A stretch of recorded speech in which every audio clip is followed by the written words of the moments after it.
Hello guys, तो I am छवि उपाध्याय। आज मैं आपको बताने वाली हूँ कि इंट्रिंसिक सेमीकंडक्टर क्या होता है। What actually is a intrinsic semiconductor. ठीक है, इंट्रिंसिक सेमीकंडक्टर पहले तुमको पता होना चाहिए सेमीकंडक्टर क्या होता है। सेमीकंडक्टर क्या होता है? जो कंडक्टर और जो इंसुलेटर के बीच में लाई करता है, ठीक है, दैट इज सेमीकंडक्टर। अब इंट्रिंसिक सेमीकंडक्टर वो होता है जो प्योर होता है। प्योर का मतलब उसमें कुछ इम्प्योरिटीज नहीं होंगी। इम्प्योरिटीज का मतलब क्या हुआ? उसमें कुछ एक्स्ट्रा एडेड एटम्स नहीं होंगे। इसका मतलब इंट्रिंसिक सेमीकंडक्टर वो सेमीकंडक्टर होता है जिसके अंदर एक ही टाइप के एटम्स हमको देखने को मिलते हैं।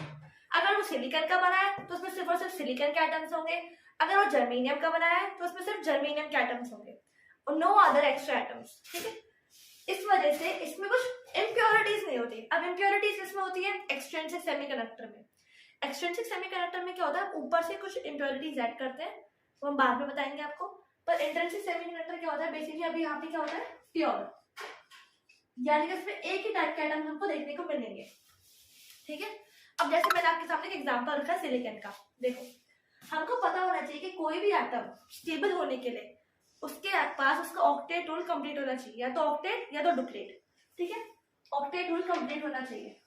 अब क्या होगा? सिलिकॉन के पास वैलेंस इलेक्ट्रॉन, वैलेंस शेल में 4 इलेक्ट्रॉन्स होते हैं वैलेंस। ठीक है, ये 1 2 3 4। अब क्योंकि इसके पास ऑक्टेट रूल कंप्लीट नहीं है, इस वजह से स्टेबल नहीं है। अब इसको स्टेबल करने के लिए हमको क्या करना पड़ेगा?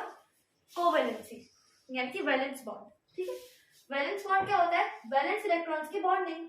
ठीक है, वैलेंस इलेक्ट्रॉन्स कौन से होते हैं? तो क्या आउटर मोस्ट शेल में होते हैं, सिंपल। ठीक है, तो यहाँ पे हमने इसका एक इलेक्ट्रॉन लिया और इसका एक इलेक्ट्रॉन लिया, इसकी शेयरिंग करवा दी। इसका इलेक्ट्रॉन लिया, इसका इलेक्ट्रॉन लिया, इसका शेयरिंग करा दी, ऐसा ऐसा इसका भी कर दिया। ठीक है, तो इसके पास अब इस एटम के पास कितने इलेक्ट्रॉन्स हो गए? 1 2 3 4 5 6 7 और 8। कितने इलेक्ट्रॉन्स हो गए? 8 इलेक्ट्रॉन्स हो गए, यानी कि क्या हो गया? स्टेबल। ये हो गया स्टेबल। ठीक है, अब सेमीकंडक्टर में क्या होता है? इंट्रिंसिक सेमीकंडक्टर में क्या होता है?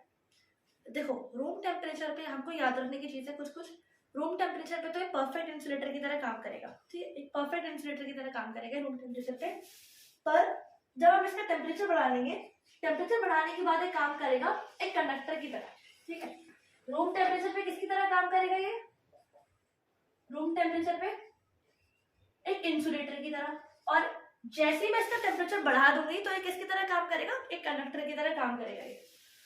तो क्या होता है कि जैसे मान लो मैंने टेम्परेचर बढ़ाया इसका, ठीक है, अब टेम्परेचर बढ़ाने से क्या होगा? इसको एनर्जी मिलेगी, इलेक्ट्रॉन को। इस इलेक्ट्रॉन को एनर्जी मिलेगी तो इलेक्ट्रॉन यहां से मूव करेगा ऊपर की साइड। ठीक है, यहां से मूव करने से, यानी कि जिस जगह वो बाउंडेड है, एनर्जी मिलते ही वो भाग जाएगा। ठीक है, जैसे हमको घर में भी पकड़ के रखते हैं, पर जैसे ही हमको ऐसा कुछ मिलता है कि मम्मी पापा घर में नहीं है तो हम चले जाते हैं बाहर, उसी तरह से ये इलेक्ट्रॉन में चला जाएगा। ठीक है, तो ये इलेक्ट्रॉन जब चला जाएगा तो अपनी जिस सीट पे वो बैठा हुआ है, जिस चेयर पे वो बैठा हुआ है, उस चेयर को तो खाली कर जाएगा। अगर उसको खाली कर जाएगा तो वहां पे क्या क्रिएट हो जाएगा? वैकेंसी। वैकेंसी क्रिएट हो जाएगी, यानी कि स्पेस क्रिएट हो जाएगी। इलेक्ट्रॉन्स ऐसे जंप हुआ, इलेक्ट्रॉन्स के जंप करते यहाँ पे क्या क्रिएट हो गया? एक होल, वैकेंसी। उस वैकेंसी को हमने क्या बोला यहाँ पे? होल। ठीक है, और ये कब क्रिएट होगा? जब हम इसको टेम्परेचर बढ़ाएंगे, क्योंकि टेम्परेचर बढ़ाने पे ही तो इसको एनर्जी मिलेगी। रूम टेम्परेचर पे तो कहीं मूव ही नहीं करेगा, इस वजह से इंसुलेटर है ये। पर टेम्परेचर बढ़ाने से इसको एनर्जी मिलेगी, और एनर्जी मिलते ही जो इलेक्ट्रॉन है ये ऊपर एक्साइट हो जाएगा, और एक्साइट हो जाएगा तो क्या क्रिएट कर देगा? खाली जगह, जिसको हम क्या बोल रहे हैं यहाँ पे? होल्स। तो एक बात हमको यहाँ पे नोट करने वाली है इंट्रिंसिक सेमीकंडक्टर में, कि जैसे जैसे मैं टेम्परेचर को बढ़ा रही हूँ, टेम्परेचर को बढ़ाते ही इलेक्ट्रॉन्स और जो होल्स है वो दोनों के दोनों पेयर में जनरेट हो रहे हैं। ऐसा नहीं कि होल ज्यादा जनरेट हो रहा है, इलेक्ट्रॉन ज्यादा जनरेट हो रहा है। जैसे हम एक एग्जांपल लेते हैं, कोई स्कूल में कोई इंग्लिश टीचर है, ठीक है, हमको बोला कि इंग्लिश टीचर जो है वो वहां की परमानेंट है। ठीक है, अब अगर अगर हमको स्कूल में उस इंग्लिश टीचर की वैकेंसी क्रिएट करनी, तो हम कैसे क्रिएट करेंगे? पहले उस इंग्लिश टीचर को वहां से हटाएंगे, तभी तो वैकेंसी क्रिएट होगी। ऐसे अपने आप तो नहीं हो जाएगी वैकेंसी क्रिएट, क्योंकि अभी तो वो वहां पे बाउंडेड है। उसी तरह ये इलेक्ट्रॉन भी यहाँ पे बाउंडेड है। जब तक कुछ एक्सटर्नल एनर्जी इस पर नहीं लगेगी तब तक वो इलेक्ट्रॉन अपनी जगह से नहीं हिलेगा, और वो इलेक्ट्रॉन अपनी जगह से नहीं हिलेगा तो वैकेंसी क्रिएट नहीं होगी। इसका मतलब क्या हुआ? इंट्रिंसिक सेमीकंडक्टर में number of electrons is equal to number of holes. ये बात हमको याद रखनी है, number of electrons is equal to number of holes. ठीक है, कैसे जनरेट होते हैं?